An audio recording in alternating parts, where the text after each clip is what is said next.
Hi, I'm just gonna share my discussion on identifying cultural differences and experiences with specialized groups. I think in practice as a social worker, uh, I think a lot of the importance is cultural humility and making sure that we're addressing clients appropriately and what it looks like, whether it's what is your name that you prefer, and also two pronouns, how do you want to be addressed, and it's okay for every setting, work, school, um, even out social events and things like that, something to practice and remember. I like the At the Crisis Stabilization Center, I do ask as part of the core intake, which is part of the mental mental health status. It's more of the what do you connect with spiritually? Who, what is your cultural background? That's one of the things we do ask there.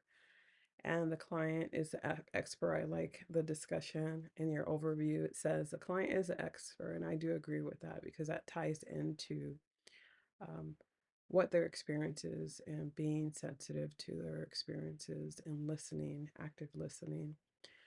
I like the consideration too is having that basic understanding of oppression if someone has experienced it and how that has affected them.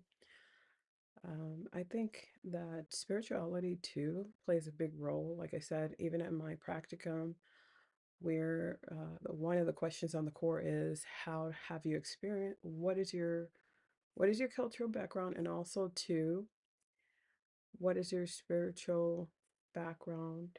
Or, and they answer it from there.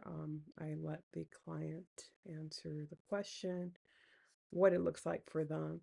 And every individual is different. So it's something to listen, hone in on the key values of that too, because this ties into a lot with like the intersectionality. I think the intersectional between spirituality and faith and social work, and that's when we come in. I like that podcast, how it says the social work podcast on religion and spirituality.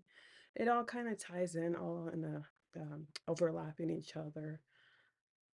And I like that the social worker explained on there that intersectionality is important with spirituality because it's a high value for the client.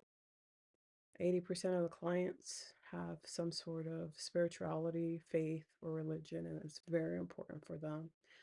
And I see that a lot in practice, in my practicum, at the crisis stabilization. As soon as I ask them what is their cultural background, they'll share, throw anything out there.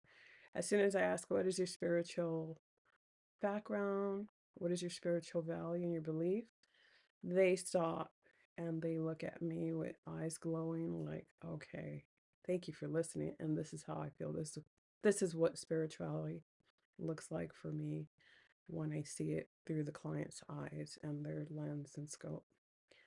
And again, also, you know, being, with the diversity and taking that into consideration as social worker and having not only cultural humility, but being culturally sensitive to a specialized group. I think it's important for us as social workers to engage with them by kind of mostly listening to the client and being very sensitive to that while they show us what it looks like.